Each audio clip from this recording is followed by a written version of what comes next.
ಕನ್ನಡದ ಖ್ಯಾತ ವಿಮರ್ಶಕರು ಮತ್ತು ಅನುವಾದಕರಾದ ಶ್ರೀಯುತ ಎಚ್.ಎಸ್. ರಾಘವೇಂದ್ರ ರಾವ್ ಸರ್ ಆಕಾಶ ನದಿ ಬಯಲು ಕುರಿತು ಮಾತನಾಡಬೇಕಂತ ಕೇಳ್ಕೊಳ್ತೀನಿ. ನಮಸ್ಕಾರ. ನಾನು ಎಲ್ಲಕ್ಕಿಂತ ಮೊದಲು ಈ ಮೇರಿ ಆಲಿವರ್ ಅಜ್ಜಿಯವರಿಗೆ ಅವರ ಬಗ್ಗೆ ಒಂದೆರಡು ಮಾತು ಹೇಳಬೇಕು ಅಂತ ಅನ್ನಿಸ್ತಾ ಇದೆ. ಆ ಅಜ್ಜಿ ನಮ್ಮ ಜೊತೆಲೇ ಕೂತಿದ್ದಾರೆ. ಓಯಲ್ಡನ್ ಹೇಳಿದ್ರು ಚೈತ್ರ ಅವರು ಮೇರಿ ಆಲಿವರ್ ತಾಯಿ ಅಂತ. ಶಾಂತಾ ಮೇಡಮ್ ಅವರು ಮೇರಿ ಆಲಿವರ್ ಅಜ್ಜಿ ಅಂತ ನಾನು ಅದಕ್ಕೆ ಹೇಳಿದ್ದೆ. ರತ್ನ ಮೇಡಮ್ ಅವರು ಮೇರಿ ಆಲಿವರ್ ಅಜ್ಜಿ ಅಂತ ನಾನು ಹೇಳಿದ್ದು ಅದಕ್ಕೆ. ಯಾಕೆಂದರೆ ಅವರು ತಮ್ಮ ಮಕ್ಕಳನ್ನು ಕಹಿ ಇಲ್ಲದ ಹಾಗೆ, ಮುಗ್ಧತೆ ಉಳಿಯುವ ಹಾಗೆ ಒಬ್ಬರೇ ಬೆಳೆಸಿರೋದು ಒಂದು ದೊಡ್ಡ ಪವಾಡ ಅಂತ ನಾನು ಅಂದ್ಕೊಂಡಿದ್ದೇನೆ. ನಮ್ಮ ಕಾಲದಲ್ಲಿ ಬಹಳ ಕಷ್ಟವಾದ ಪವಾಡ. ಅದರಿಂದ ಕವಿತೆಗಳ ಬಗ್ಗೆ ಮಾತಾಡುವ ನಾವು ಅವರು ತಮಗಾಗಿ, ತಮ್ಮ ಮಕ್ಕಳಿಗಾಗಿ ಕಟ್ಟಿದ ಈ ಬದುಕಿದೆಯಲ್ಲ, ಅದೇ ಒಂದು ಕವಿತೆ ಅಂತ ನನ್ನ ನಂಬಿಕೆ. ಆದ್ದರಿಂದನೇ ಕವಿ ಚೈತ್ರ ಅವರಿಗಿಂತ ಮುಂಚೆ ರತ್ನ ಮೇಡಮ್ ಅವರಿಗೆ ನನ್ನ ಅಭಿನಂದನೆಗಳು.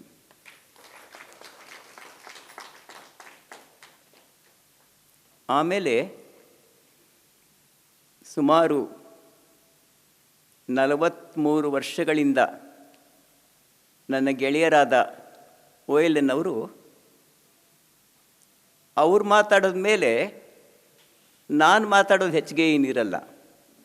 ಹಾಗೆ ಎಷ್ಟೋ ಸಲ ನಾನು ಮಾತಾಡಿದ ಮೇಲೆ ಅವ್ರಿಗೂ ಹೆಚ್ಚಿಗೆ ಏನಿರಲ್ಲ. ಯಾಕೆಂದರೆ ನಾವಿಬ್ಬರು ಅನೇಕ ವಿಚಾರಗಳಲ್ಲಿ ಒಂದೇ ರೀತಿ ಯೋಚನೆ ಮಾಡ್ತಾ, ಒಂದೇ ರೀತಿ ಅನುವಾದ ಮಾಡ್ತಾ, ಒಂದೇ ರೀತಿ ಬರಿತಾ ಬಂದವರು. ಅವರ ನನ್ನ ಆರೋಗ್ಯ ಅಷ್ಟೇನೂ ಈ ಕೆಲವು ದಿನಗಳಿಂದ ಚೆನ್ನಾಗಿಲ್ಲದೇ ಇದ್ದರೂ ಕೂಡ ಈ ಕಾರ್ಯಕ್ರಮಕ್ಕೆ ಬಂದಿರೋದು ಈ ಕವಿತೆಗಳ ಮೇಲಿನ ಪ್ರೀತಿಯಿಂದ ಮತ್ತು ಈ ಕವಿಯ ಮೇಲಿನ ಗೌರವದಿಂದ. ಹಾಗೆಯೇ ಕನ್ನಡದ ಬಹುದೊಡ್ಡ ಕವಿಯಾದ ಮಧುರಚನ್ನರ ನಾಡಿನಿಂದ ಬಂದ ಇನ್ನೊಬ್ಬ ಕವಿ ಸುಮಿತ್, ತಾನು ಕವಿಯಾದರೂ ಕೂಡ ಹಲವಾರು ಗೋಜಲುಗಳನ್ನು, ಪುಸ್ತಕ ಪ್ರಕಾಶನವನ್ನು, ಭಾಷಣಗಳನ್ನು ಅರೇಂಜ್ ಮಾಡೋದನ್ನು ಎಲ್ಲವನ್ನ ಮಾಡುತ್ತಾ ಸಂಕೋಚಗಳ ಮುದ್ದೆಯಂತೆಯೇ ವರ್ತಿಸ್ತಾ ಇರುವಂಥ ಒಬ್ಬ ವ್ಯಕ್ತಿ. ಈ ಕೆಲಸನ ಅವರು ಮಾಡ್ತಾ ಇರೋದು ನನಗೆ ತುಂಬ ಸಂತೋಷ ಕೊಟ್ಟಿದೆ. ಈಗ ದಯವಿಟ್ಟೆಲ್ಲ ಸ್ವಲ್ಪ ಮೇಲ್ ನೋಡಿ, ಕೆಳಗೆ ನೋಡಿ, ಸುತ್ತಮುತ್ತ ನೋಡಿ, ಆ ಕಡೆ ಈ ಕಡೆ ನೋಡಿ. ಇಲ್ಲಿ ಮೇರಿ ಆಲಿವರ್ ಕಂಡಂತಹ ಲೋಕ ಇದೆಯಲ್ಲ, ಆ ಲೋಕದ ಒಂದು ಸುಳಿವೂ ಇಲ್ಲ, ಸೂಚನೆಯೂ ಇಲ್ಲ. ಈ ಟೇಬಲ್ ಮೇಲೆ ಪ್ಲಾಸ್ಟಿಕ್ ಅಂಗಿ ಹಾಕ್ಕೊಂಡು ಮುದುರೋಗ್ತಾ ಇರ್ತಕ್ಕಂಥ 4 ಗುಲಾಬಿ ಹೂಗಳನ್ನು ಬಿಟ್ಟರೆ, ನಾವು ಇವತ್ತಿನ ಈ ಸಭೆಯಲ್ಲಿ ಮಾತ್ರವಲ್ಲ, ನಮ್ಮ ಬದುಕಲ್ಲೇ ಏನನ್ನೋ ಕಳ್ಕೋತಾ ಇದ್ದೀವಲ್ಲ, ಅದಿಲ್ವೇ ಇಲ್ವೇನೋ ಅನ್ನೋ ಹಾಗೆ ಬದುಕಿದ್ದೀವಲ್ಲ. ನಮ್ಮ ಕಾವ್ಯದೊಳಗಡೆ, ಕತೆ ಒಳಗಡೆ, ಕಾದಂಬರಿ ಒಳಗಡೆ ಅದಕ್ಕೆ ಜಾಗ ಬೇಡವೇನೋ ಅನ್ನೋ ಹಾಗೆ ಬರಿತಾ ಇದ್ದೀವಲ್ಲ ಎಷ್ಟೋ ಸಲ. ಅದಕ್ಕೆ ಸಾಕ್ಷಿಯಾಗಿ ಪ್ರಕೃತಿಹೀನವಾದ, ಪ್ರಕೃತಿ ಜೊತೆಯಲ್ಲಿ ಸಂಬಂಧವನ್ನು ಕಳ್ಕೊಂಡ ಬದುಕು ಯಾಕೆ ಹಾಗಾಗತ್ತೆ?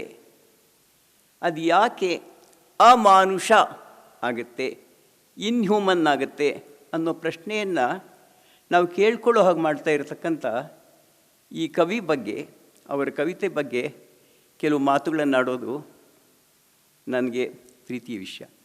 ಇಂಥ ಸಂದರ್ಭದಲ್ಲಿ ಏನಾಗುತ್ತೆ, ಆ ಕವಿಯ ತಾತ್ವಿಕತೆ ಬಗ್ಗೆ ಮಾತಾಡಬೇಕಾ, ಅವರ ಕವಿತೆಯ ಬಗ್ಗೆ ಮಾತಾಡಬೇಕಾ, ಅಥವಾ ಅನುವಾದದ ಬಗ್ಗೆ ಮಾತಾಡಬೇಕಾ, ಈ ಮೂರರ ಬಗ್ಗೆಯೂ ಸ್ವಲ್ಪ ಸ್ವಲ್ಪ ಮಾತಾಡಬೇಕಾ ಅನ್ನೋ ಪ್ರಶ್ನೆ ಸಹಜವಾಗಿಯೇ ಇಂಥ ಕಡೆ ಮಾತಾಡೋರಿಗೆ ಹುಟ್ಟುತ್ತೆ. ನನಗೂ ಕೂಡ ಹಾಗೆಯೇ ಆ ಮೂರರ ಬಗ್ಗೆನೂ ಸ್ವಲ್ಪ ಸ್ವಲ್ಪ ಮಾತಾಡೋದು ನನ್ನ ಕರ್ತವ್ಯ ಅಂತ ನಾನು ಅಂದ್ಕೊಂಡಿದ್ದೇನೆ. ಹಾಗೆ ಮಾತಿಗೆ ಮೊದಲು ಈ ಕವಿತೆಯ 3 ಕವಿತೆಗಳ ತುಣುಕುಗಳನ್ನು ನಿಮ್ಮೊಂದಿಗೆ ಹಂಚ್ಕೊಳ್ಳೋಕೆ ಇಷ್ಟಪಡ್ತೀನಿ.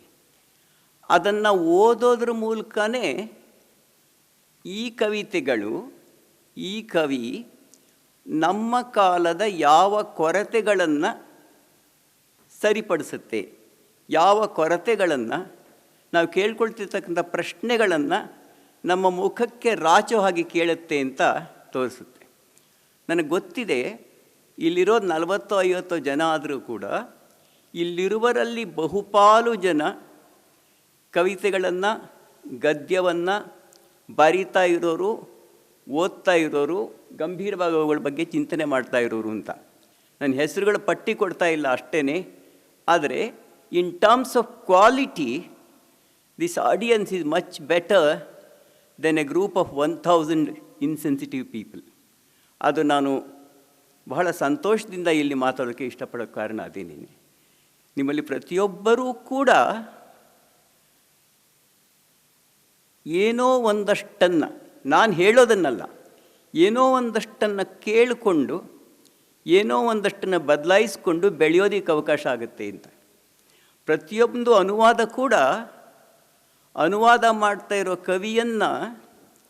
ಕವಿನೇ ಅನುವಾದ ಮಾಡ್ತಾಯಿದ್ರೆ ಬೆಳೆಸಬೇಕು, ಬದಲಾವಣೆ ಮಾಡಬೇಕು. ಎಷ್ಟು ಸಲ ಮೇರಿ ಆಲಿವರ್ ಕಾವ್ಯದ ಅನುವಾದ ಮಾಡಿದ್ದು ಚೈತ್ರ ಅವರ ಕಾವ್ಯವನ್ನು ಹೇಗೆ ಬದಲಾವಣೆ ಮಾಡುತ್ತೆ, ಅದರ ಓದು ನಿಮ್ಮ ಕವಿತೆಯನ್ನು, ನಿಮ್ಮ ಕಥೆಯನ್ನು, ನಿಮ್ಮ ಬರವಣಿಗೆಯನ್ನು ಹೇಗೆ ಇಂಪ್ಯಾಕ್ಟ್ ಮಾಡುತ್ತೆ. ಅದೊಂದರ ಓದಲ್ಲ, ನೀವು ಓದುವುದೆಲ್ಲವೂ ನಿಮ್ಮ ರಕ್ತವಾಗಿ, ನೀವು ಕಾಣುವುದೆಲ್ಲವೂ ನಿಮ್ಮ ಮೈಯಾಗಿ ನಿಮ್ಮ ಬರವಣಿಗೆಯಲ್ಲಿ ಮೂಡುತ್ತಲ್ಲ, ಅದು ಒಂದು ದೊಡ್ಡ ಸಾಧನೆ. ಹಾಗಲ್ಲದೆ ಇದ್ದರೆ ಲೋಕವನ್ನು ನೋಡದೆ, ಲೇಖನವನ್ನು ನೋಡದೆ ನಾನು ಏನಾಗೋದಕ್ಕೂ ಸಾಧ್ಯ ಇಲ್ಲ. ಕವಿಯಾಗೋ ಮಾತು ಹಾಗಿರಲಿ, ಮನುಷ್ಯ ಆಗೋದಕ್ಕೂ ಸಾಧ್ಯ ಇಲ್ಲ ಅಂತ ನಾನು ಅಂದ್ಕೊಂಡಿದ್ದೇನೆ. ಈ ಲೋಕದರ್ಶನ ಮತ್ತು ಲೇಖದರ್ಶನ ಎರಡೂ ಆಗೋದಕ್ಕೆ ಇದು ದಾರಿ ಅಂತ ನಾನು ಅಂದ್ಕೊಂಡು. ನಾನು ಓದ್ತಾ ಇರ್ತಕ್ಕಂಥ ಮೊದಲನೇ ಭಾಗ ಕವಿತೆ ಅಲ್ವೇ ಅಲ್ಲ, ಅದೊಂದು ಗದ್ಯ ಆಕೆ ಬರೆದಿರೋದು.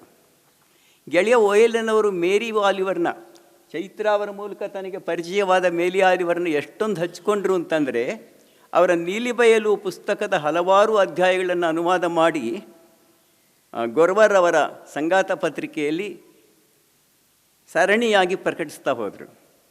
ಎಷ್ಟೋ ಸಲ ನಮಗನ್ನಿಸ್ತಾ ಇರುತ್ತೆ, ಆ ಗದ್ಯ ಕೆಲವು ಕಡೆ ಈ ಪದ್ಯಕ್ಕಿಂತ ಹೆಚ್ಚು ಆಕರ್ಷಕವಾಗಿದೆ, ಪದ್ಯಕ್ಕಿಂತ ಹೆಚ್ಚು ಮನ ಮುಟ್ಟುತ್ತೆ ಅಂತ.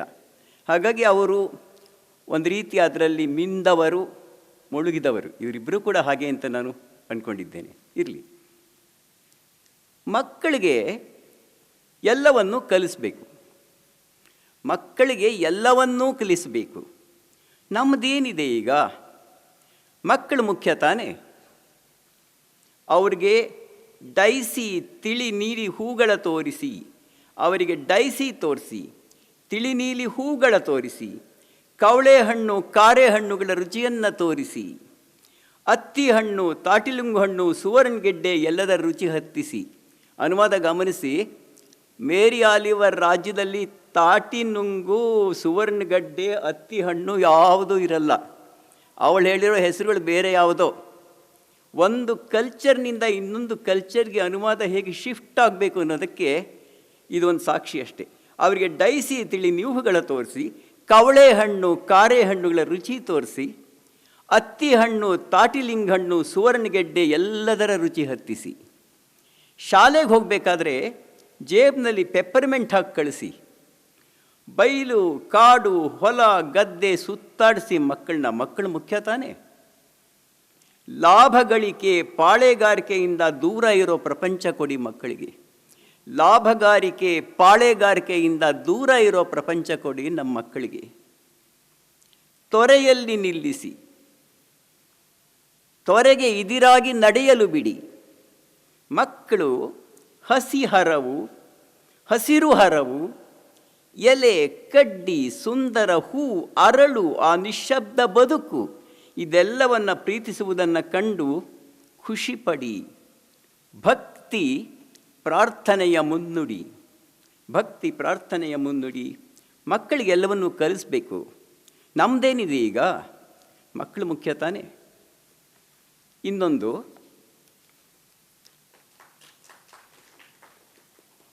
ಚಿಕ್ಕ ಪದ್ಯ, ಭತ್ತ ಅನ್ನೋದು. ನಾವು ಏನು ಕಳ್ಕೊತಿದ್ದೀವಿ, ಏನು ಪಡ್ಕೋತಿದ್ದೀವಿ, we take it for granted. ಹೇಳ್ತಾರೆ, ಹುಲಿಯ ಕಿತ್ತಲೆ ಪಾದದಡಿಯಲ್ಲಿ ಎರೆಮಣ್ಣಲ್ಲಿ ಬೆಳೆದ ಇದರ ದೇಟು ಮೊಂಬತ್ತಿಗಿಂತಲೂ ತೆಳುವು. ಭತ್ತ ಅಂತ ಪದ್ಯದ ಹೆಸರು. ನಿಡುಪಾದ ನಿಡುವು, ಎಲೆಗಳಂತೂ ಬೆಳ್ಳಕ್ಕಿ ಪುಕ್ಕ, ಬಣ್ಣ ಮಾತ್ರ ಹಚ್ಚ ಹಸಿರು. ಚಟಪಟ ಸಿಡಿಯುವ ತೆನೆ ತುಂಬಿದ ಕಾಳು. ಚಟಪಟ ಸಿಡಿಯುವ ತೆನೆ ತುಂಬಿದ ಕಾಳು. ಏಯ್ ಹುಲಿ ಕುಲದವನೇ, ಬಡಿಸಿದ ಎಲೆ ಮುಂದೆ ಸುಮ್ಮನೆ ಬಂದು ಕುಕ್ಕರ್ ಬಡಿಬೇಡ. ನನಗೆ ಹೇಳ್ದಾಗ ಅನ್ನಿಸ್ತಾ ಇರುತ್ತೆ. ಹುಲಿ ಕುಲದವನೇ, ಬಡಿಸಿದ ಎಲೆ ಮುಂದೆ ಸುಮ್ಮನೆ ಬಂದು ಕುಕ್ಕರ್ ಬಡಿಬೇಡ, ಬಡಿಸಿದ್ದನ್ನೇ ತಿಂದು ತೇಗಬೇಡ. ಬಾ ಗದ್ದೆಗಿಳಿ, ಅಗೋ ಫಳಫಳಿಸುವ ಪಾತಿಯ ನೀರು. ಬಾ ಗದ್ದೆಗಿಳಿ, ಅಗೋ ಫಳಫಳಿಸುವ ಪಾತಿಯ ನೀರು, ಬೆಳೆದು ನಿಂತ ಪೈರು. ಬಾ ಮೇಜನ್ನು ಅಲಂಕರಿಸಿದ ಬಿಳಿ ಬಟ್ಟೆ ದೋಸ್ತಿ ಬಿಟ್ಟು ತುಸ ದೂರ ಬಾ. ಮೇಜನ್ನು ಅಲಂಕರಿಸಿದ ಬಿಳಿ ಬಟ್ಟೆ ದೋಸ್ತಿ ತೊರೆದು ತುಸ ದೂರ ಬಾ. ಕೈ ತುಂಬ ವರ ನೀಡಿದ ಭೂಮ್ತಾಯಿ ಕೆಸರು ನಿನ್ನ ಹಿಡಿ ತುಂಬಲಿ, ನಿನ್ನ ಬೊಗಸೆ ತುಂಬಲಿ. ಭೂಮ್ತಾಯಿ ಕೈ ತುಂಬ ವರ ನೀಡಿದ ಭೂಮ್ತಾಯಿ ಕೆಸರು ನಿನ್ನ ಹಿಡಿ ತುಂಬಲಿ, ನಿನ್ನ ಬೊಗಸೆ ತುಂಬಲಿ. ಇದು 2ನೇ ಪೀಸ್. 3ನೇದು, ಇದು ಈ ಬುದ್ಧಿ ವಿಚಾರ ತರ್ಕಗಳಲ್ಲಿ ಮುಳುಗೋಗಿರ್ತಕ್ಕಂಥ ನಮ್ಮ ಕಾಲದ ಬುದ್ಧಿಜೀವಿಗಳಿಗೆ ಹೇಳುವಂಥ ಮಾತು ಅಂತ ಅಂದ್ಕೊಂಡಿದ್ದೇನೆ. ನೋಡಿ, it's a very interesting poem. ನಮ್ಮೆಲ್ಲರೂ ಕೇಳ್ಕೊಳ್ಬೇಕಾದ ಪ್ರಶ್ನೆ. ಕವಿಗಳು ಇಂಥ ಪ್ರಶ್ನೆ ಕೇಳ್ಕೊಂಡಾಗ ಅವರ ಕವಿತೆ ಈ ನೆಲ ಬಿಟ್ಟು ಈ ಮುಗಿಲ್ ಕಡೆ ಹೋಗುತ್ತೆ ಅಂತ ನಾನು ಅಂದ್ಕೊಂಡಿದ್ದೇನೆ. ತರ್ಕ ಪುರಾವೆಗಳ ಅಚ್ಚುಕಟ್ಟಾದ ಮನೆಯೊಳಗೆ ಬಂಧಿಯಾಗಿ ಇರಲು ನಾವಲ್ಲೇ. ತರ್ಕ ಪುರಾವೆಗಳ ಅಚ್ಚುಕಟ್ಟಾದ ಮನೆಯೊಳಗೆ ಬಂಧಿಯಾಗಿ ಇರಲು ನಾವಲ್ಲೇ. ನಾನು ನಂಬಿರುವ ನೆಲ ಅದಕ್ಕಿಂತಲೂ ವಿಶಾಲವಾಗಿದೆ. ಅಷ್ಟಕ್ಕೂ ಬಹುದು ಅನ್ನುವುದರಲ್ಲಿ ತಪ್ಪೇನು? ನಮ್ಮ ಕಾಲ ಹೇಗಿದೆ ಅಂದರೆ, ಹೀಗೆ ಇಲ್ಲ ಹಾಗೆ, ಕಪ್ಪು ಇಲ್ಲ ಬಿಳುಪು, ಇಲ್ಲಿಯೂ ಸತ್ಯ ಇರಬಹುದು ಅಲ್ಲಿಯೂ ಸತ್ಯ ಇರಬಹುದು ಅನ್ನೋ ಒಂದು ತಿಳುವಳಿಕೆಯನ್ನು ಬಿಟ್ಟಂಥ ಕಾಲ ನಮ್ಮದು. ಪೇಪರಲ್ಲಿ ಯಾವ ನ್ಯೂಸ್ ಆದರೂ ಬರಲಿ, I am for it or against it. ಕಾಶ್ಮೀರವಾದರೂ ಅಷ್ಟೇ, ಪ್ಯಾಲೆಸ್ಟೈನ್ ಆದರೂ ಅಷ್ಟೇ, ಎಲ್ಲದರ ಬಗ್ಗೆ ನಮಗೊಂದು ಖಚಿತವಾದ ಅಭಿಪ್ರಾಯ ಇರಬೇಕು. ಖಚಿತವಾದ ಲಾಯರ್ ಥರ ಅಭಿಪ್ರಾಯ ಇರಬೇಕು. ಅದನ್ನು ಪದ್ಯದಲ್ಲೂ ಹೇಳಬೇಕು, ಕಥೆಯಲ್ಲೂ ಹೇಳಬೇಕು, ಕಾದಂಬರಿಯಲ್ಲೂ ಹೇಳಬೇಕು, ಎಲ್ಲ ಕಡೆಯೂ ಹೇಳಬೇಕು. ಹೇಳದೇ ಇದ್ದರೆ ನೀನು ಅಡ್ಡಗೋಡೆ ಮೇಲೆ ನಿಂತ ಒಂದು ಪ್ರಾಣಿಯ ಹಾಗೆ ಆ ಕಡೆನೂ ಇಲ್ಲ ಈ ಕಡೆನೂ ಇಲ್ಲ, ಅಂದ್ರಿಕಿ ಮಂಚವಾಡಿವನು, ಏನು ಬೇಕಾದ್ರೆ ಹೇಳ್ಬೋದು. ಇಲ್ಲಿ ಅದಕ್ಕಿಂತಲೂ ವಿಶಾಲವಾಗಿದೆ ನಾನು ನಂಬಿರೋ ನೆಲ. ಅಷ್ಟಕ್ಕೂ ಬಹುದು ಅನ್ನೋದ್ರಲ್ಲಿ ತಪ್ಪೇನು? ಆಗೊಮ್ಮೆ ಈಗೊಮ್ಮೆ ಕಂಡಿದ್ದು ಹೇಳಿದರೆ ನಂಬೋದಿಲ್ಲ ನೀವು. ಆಗೊಮ್ಮೆ ಈಗೊಮ್ಮೆ ಕಂಡಿದ್ದು ಹೇಳಿದರೆ ನಂಬೋದಿಲ್ಲ ನೀವು. ಈಗ ಇಷ್ಟು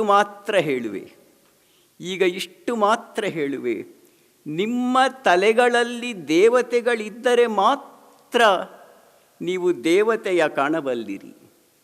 ನಿಮ್ಮ ತಲೆಯಲ್ಲಿ ದೇವತೆಗಳಿದ್ದರೆ ಮಾತ್ರ ನೀವು ದೇವತೆಯ ಕಾಣಬಲ್ಲಿರಿ. ತರ್ಕ ಪುರಾವೆಗಳ ಅಚ್ಚುಕಟ್ಟಾದ ಮನೆಯೊಳಗೆ ಬಂಧಿಯಾಗಿ ಇರಲು ನಾವಲ್ಲೇ. ಇದು ವಿಮರ್ಶಕರ ನಾವು ಕರಿಬೇಕು ಅಂತ. ತರ್ಕ ಪುರಾವೆಗಳ ಅಚ್ಚುಕಟ್ಟಾದ ಮನೆ ಕಟ್ಟಿ ಕವಿತೆಯನ್ನು ತಕ್ಕಡಿಲಿ ತೂಗೋದಕ್ಕೆ ಹೋಗ್ತೀವಲ್ಲ,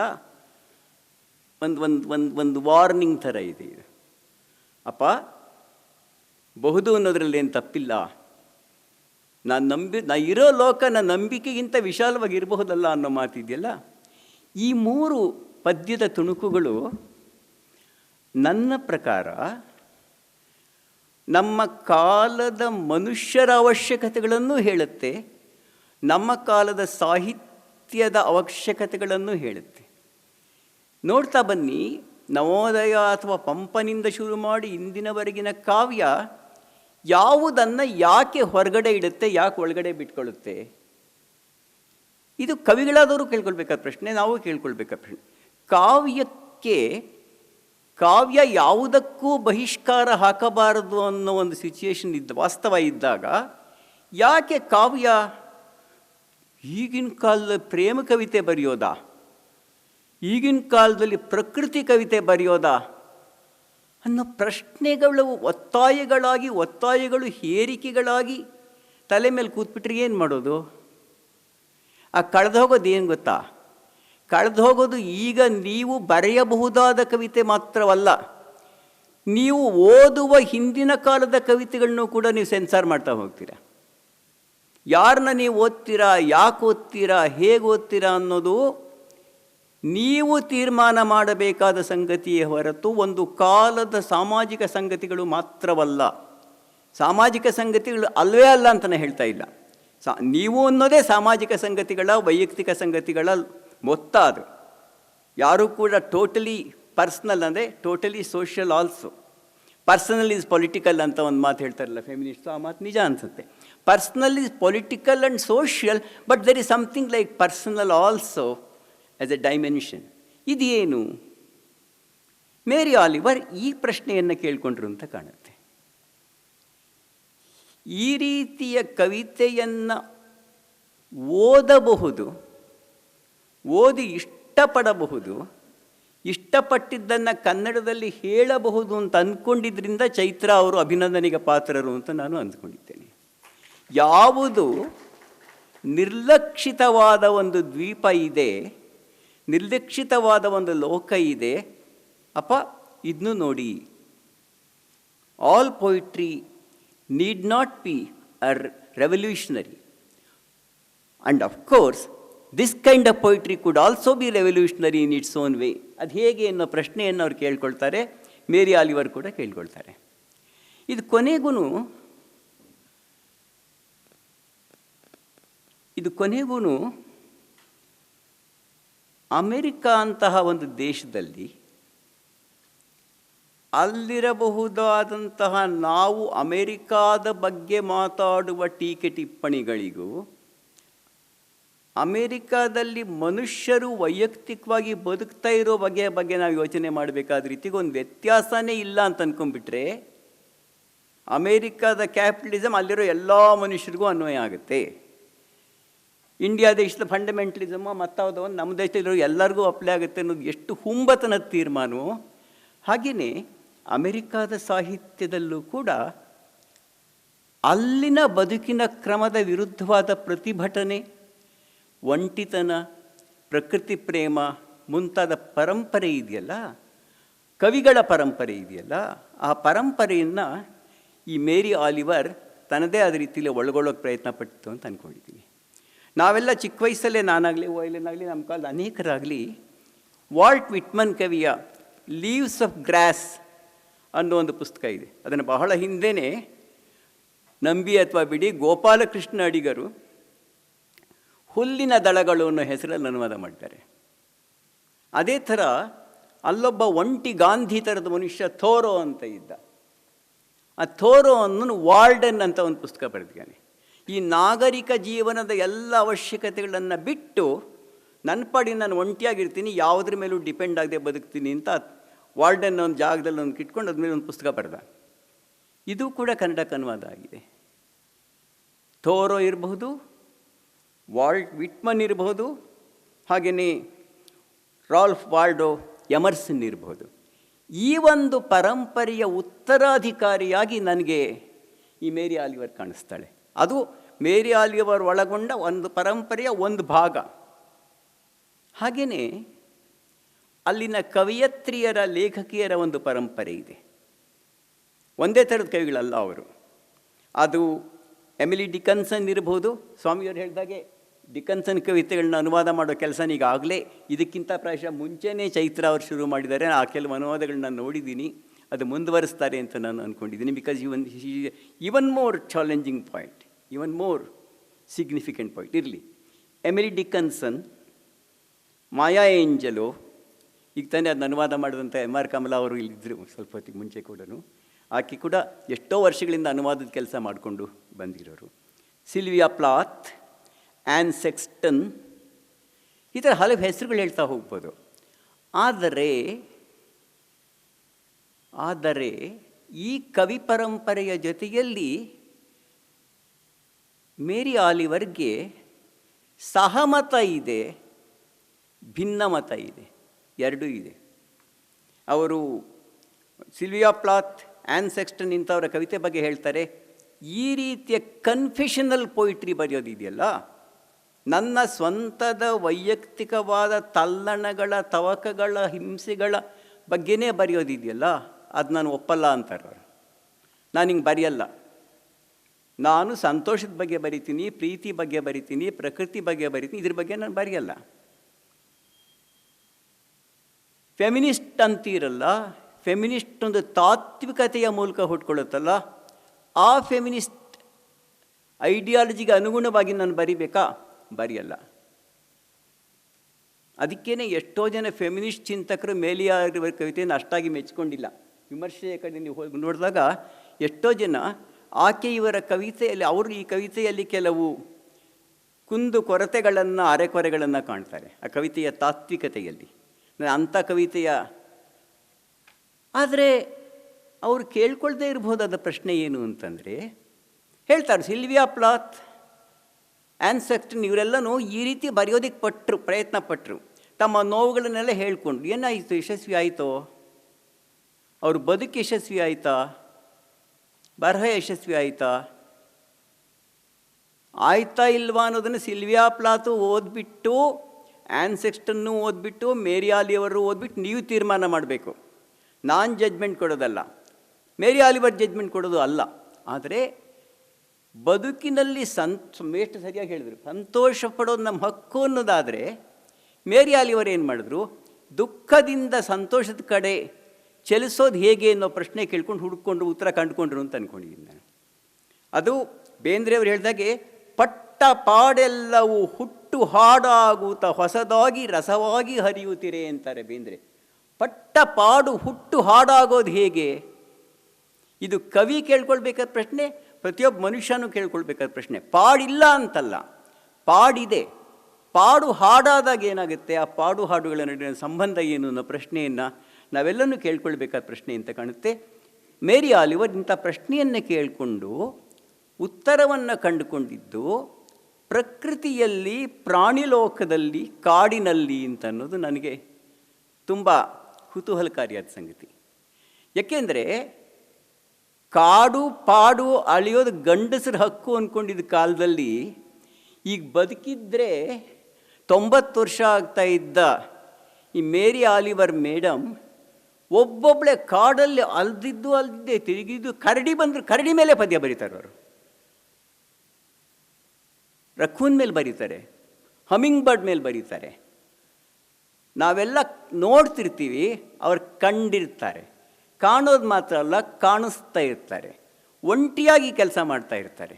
ನಮ್ಮ ಕುವೆಂಪು 4 ಜನ ಜೊತೆಲಿ ವಾಕಿಂಗ್ ಹೋಗ್ತಾಯಿದ್ರು. ಕಾಡಲ್ಲಿ ಹೋಗ್ಬೇಕಾದ್ರೆ ಕುವೆಂಪು ಹೇಳ್ತಾರೆ, 4 ಜನ ನಾವು ವಾಕಿಂಗ್ ಹೋಗಿ. ಯಾರಪ್ಪ 4 ಜನ? ನಾನು, ನಾಯಿ, ಮೆಟ್ಟು, ಕೊಡೆ, 4 ತಿರುಗಾಟಕ್ಕೆ. ನಾನು, ನಾಯಿ, ಮೆಟ್ಟು, ಕೊಡೆ, 4 ತಿರುಗಾಟಕ್ಕೆ, ಹೊರಟೆ ಒಂದು ಹೊತ್ತು ಬಿಡೆ ಬೈಗು ಸಿರಿಯ ನೋಟಕ್ಕೆ. ಮೇರಿ ಆಲಿವರ್ ತಂಗಿನೋ ಅಣ್ಣನೋ ತಮ್ಮನೋ ಅನ್ನೋ ಹಾಗಿದ ನೀವು ಕುವೆಂಪು ಇದ್ದಾರೆ. ಕುವೆಂಪು ಬರವಣಿಗೆ ಈ ಒಂಟಿತನದ ಓಡಾಟ ಇದೆಯಲ್ಲ, ಮತ್ತು ಅನಿಸಿದ್ದನ್ನು ಆ ಕ್ಷಣ ಬರೆದು ಬಿಡಬೇಕು. ಈ ಮನುಷ್ಯ ಕಾಡಿನ ಮರಗಳಲ್ಲಿ ಪೆನ್ಸಿಲ್ ಇಟ್ಟಿರ್ತಿದ್ರಂತೆ. ಮೇಷ್ಟ್ರು ನೋಟ್ಬುಕ್ ಬಗ್ಗೆ ಹೇಳಿದ್ರು. ನೋಟ್ಬುಕ್ ಇಟ್ಬಿಟ್ಟು ದಾರಿಲೂ ಇರುವ ಓಡಾಡೋ ಕಾರ್ಡ್ ಇದೆಯಲ್ಲ, ಆ ಕಾರ್ಡಲ್ಲಿ ಯಾವುದೋ ಒಂದು ಮರದಲ್ಲಿ ಒಂದು ಪೆನ್ಸಿಲ್ಲು, ಇನ್ನೊಂದು ಮರದಲ್ಲಿ ಇನ್ನೊಂದು ಪೆನ್ಸಿಲ್ಲು. ಯಾಕೆಂದರೆ ಇವ್ರು ಓಡಾಡ್ಬೇಕಾದ್ರೆ ಯಾವ್ದಾರ ಸಾಲು ಹೊಡೆದ್ಬಿಟ್ರೆ ಅದನ್ನ ಬರ್ಕೋಬೇಕಲ್ಲ. ಪೆನ್ ಮರ್ತೋಗಿದ್ರೆ, ಪೆನ್ಸಿಲ್ ಮರ್ತೋಗಿದ್ರೆ, ಈ ಮರದಲ್ಲಿ ಒಂದು ಪೆನ್ಸಿಲ್ ಇಟ್ಟಿದ್ದೀನಲ್ವ, ಆ ಪೆನ್ಸಿಲ್ ತೊಗೊಂಡು ಕೆಲವು ಸಲ ನಗು ಬರುತ್ತೆ. ಆದರೆ ಹಾಗೆ ಮಾಡ್ತಿದ್ದೆ ತಾನು ಅಂತಲೇ ಹೇಳ್ತಾರೆ. ಹಾಗೆ ಬರೆದಿದ್ದಾರೆ ಅವರು. ಎಮೋಷನ್ಸ್ ರಿಕಲೆಕ್ಟೆಡ್ ಇನ್ ಫ್ಯಾಂಕ್ರಿಟಿ ಅಲ್ಲ ಅದು. ಎಮೋಷನ್ಸ್ ತಾಜಾ ಫ್ರೆಶ್ ಆಗಿ ಬಂದ ತಕ್ಷಣ ಎಲ್ಲಿ ಹೊಟ್ಟೋಗುತ್ತೋ ಅಂದ ತಕ್ಷಣ ಬರೆದಿತ್ತಾ ಇದ್ರು. ಮೇಷ್ಟ್ರನ್ನು ತುಂಬ ಚೆನ್ನಾಗಿ ಹೇಳ್ತಿದ್ರು. ಆ ಫೀಲಿಂಗ್ನ ರೀಕ್ರಿಯೇಟ್ ಮಾಡೋಕ್ಕಾಗಬೇಕು ಅನ್ನೋ ಥರದಲ್ಲಿ ಬರಿತಾ ಇದ್ರು ಅಂತ. ಇರಲಿ, ಇದು ಪ್ರಕೃತಿಯ ಬಗ್ಗೆ ನೀವಾಗಲಿ ಕವಿಗಳಾಗಿ ಮನುಷ್ಯರಾಗಿ ನೀವು ತಳಿಬೇಕಾದ ಧೋರಣೆ, ಕುವೆಂಪು ತಳೆದ ಧೋರಣೆ, ಪಂಪ ತಳೆದ ಧೋರಣೆ, ಮೇರಿ ಆಲಿವರ್ ತಳೆದಿರೋದು, ಇವಳನ್ನೆಲ್ಲನೂ ಒಟ್ಟಿಗೆ ನೋಡೋದು ಹೇಗೆ? ನಮ್ಮ ಕಾಡು ಅಂದರೆ ಕಾಡುಗಳ್ರ ನೆನಪಾಗೋ ಕಾಲದಲ್ಲಿದ್ದೀವಿ ನಾವು. ಕಾಡು ಅಂದರೆ ಕಾಡುಗಳ್ರು, ಕಾಡು ಅಂದರೆ ಸುಲಿಗೆ, ಕಾಡು ಅಂದರೆ ಅನ್ಯಾಯ, ಕಾಡು ಅಂದರೆ ಟ್ರೈಬಲ್ ಪೀಪಲ್. ಅದೆಲ್ಲ ಸುಳ್ಳಲ್ಲ. ಆದರೆ ಅದು ನಿಜವೇ. ನಮ್ಮ ಕಾಡುಗಳು ಕೂಡ ನಾಡಿನ ತಾತ ಅನ್ನೋಷ್ಟು ನಾಡಾಗಿ ಹೋಗಿದ್ದೀವಾಗ. ಅದು ನಿಜವೇ. ಆದರೂ ಕಾಡು ಇದೆಯಲ್ಲ, ಮರ ಗಿಡ ಇಲ್ಲೇನು ಕಾಣಲ್ಬೋದು. ಆಕಾಶ ನದಿ ಬಯಲು, ಆಕಾಶ ನದಿ ಬಯಲು ಇದೆಯಲ್ಲ ನಮ್ಮ ಸಂಗಾತಿಗಳಾಗಿ, ಮನುಷ್ಯನ ಸಂಗಾತಿಗಳಾಗಿ. ಇದನ್ನು ಒಳಗೊಳ್ಳೋದು ಹೇಗೆ? ಈಕೆ ಮರಗಳು ನನ್ನ ಹಿರಿಯ ಅಕ್ಕಂದಿರು ಅಂತ ಹೇಳ್ತಾರೆ. ಈ ಮರಗಳಿದೆಯಲ್ಲ ನನ್ನ ಅಕ್ಕಂದ್ರಪ್ಪ, ಇವರು ಹಿರಿಯ ಅಕ್ಕಂದು, ದೊಡ್ಡ ದೊಡ್ಡ ಅಕ್ಕಂದ್ರೆ ಹೆಂಗಿದ್ದಾರೆ ನೋಡಿ, ನಾನು ಇದ್ದೀನಿ ಅವರು ಇದ್ದಾರೆ ಅಂತ. ಇದು ಒಂದು ವಿಚಿತ್ರವಾದ ಒಂದು ಪ್ರಶ್ನೆ ಇದೆ ಇಲ್ಲಿ. ಮೇರಿ ಆಲಿವರ್ ಕೇಳ್ಕೊಳ್ಳೋ ಪ್ರಶ್ನೆ, ನಾವು ಕೇಳ್ಕೊಳ್ಬೇಕಾದ ಪ್ರಶ್ನೆ. ಈ ನೇಚರ್ ಮಿಸ್ಟಿಸಿಸಮ್ ಅನ್ನೋ ಒಂದು ಪದ ಬಳಸ್ತಾರೆ, ನೈಸರ್ಗಿಕ ಅನುಭವ ಅಂತ. ಪ್ರಕೃತಿಯಲ್ಲಿ ದೈವವನ್ನು, ದೇವರನ್ನು ಕಾಣುವ ಒಂದು ಧೋರಣೆ ಇದೆ. ಪ್ರಕೃತಿ ಹಾಗೇನಿಲ್ಲ, ಪ್ರಕೃತಿಯಲ್ಲಿ ಪ್ರೀತಿಯನ್ನು, ಸ್ನೇಹವನ್ನು ಕಾಣಬಹುದು ಅನ್ನೋ ಇನ್ನೊಂದು ಧೋರಣೆ ಇದೆ. ಕುವೆಂಪು ಎರಡನ್ನೂ ಒಳಗೊಂಡವರು.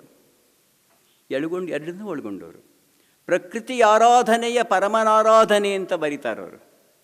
ಪ್ರಕೃತಿ ಆರಾಧನೆಯ ಪರಮನಾರಾಧನೆ, ಸ್ಪಿರಿಚುವಲ್ ಅನ್ನೋದು ನೇಚರ್ಗಿಂತ ಭಿನ್ನವಾದ್ದೇನಲ್ಲ ಅಂತ ಎರಡನ್ನೂ ಒಟ್ಟಿಗೆ ತರಕ್ಕಂಥ ಪ್ರಯತ್ನ ಮಾಡ್ತಾ ಹೋಗ್ತಾರೆ. ಅಮೇರಿಕನ್ಸ್ ಇದನ್ನ ಹೇಗೆ ತಗೊಳ್ಳೋಕ್ಕೆ ಸಾಧ್ಯ? ಶೆಲ್ಲಿ ಹೇಗೆ ತಗೊಳ್ಳೋಕ್ಕೆ ಸಾಧ್ಯ? ಹಫೀಜ್ ಮತ್ತು ರೂಮಿ ಇವರೆಲ್ಲ ಹೇಗೆ ತಗೊಂಡ್ರು? ಅಂದರೆ ಧರ್ಮವನ್ನು ಮತ್ತೆ ನೋಡುವ ಪ್ರಯತ್ನ, ಪ್ರಕೃತಿಯನ್ನು ಮತ್ತೆ ನೋಡುವ ಪ್ರಯತ್ನ, ದೇವರ ಕಲ್ಪನೆಯನ್ನೇ ಇನ್ನೊಮ್ಮೆ ನೋಡುವ ಪ್ರಯತ್ನ, ಇದೆಲ್ಲವನ್ನು ಒಟ್ಟಾಗಿ ನೋಡೋದ್ರ ಮೂಲಕ ನನಗೇನಾಗುತ್ತೆ ಅಂತ, ನನ್ನನ್ನು ನಾನು ಹೇಗೆ ಬದಲಾಗಬೇಕು ಅಂತ ಕೇಳ್ಕೊಳ್ಳೋ ಪ್ರಯತ್ನವನ್ನು ಮೇರಿ ಆಲಿವರ್ ಅಂತ ಕವಿ ಮಾಡ್ತಾರೆ ಅಂತ ಕಾಣುತ್ತೆ. ಇದು ನೋಡುವ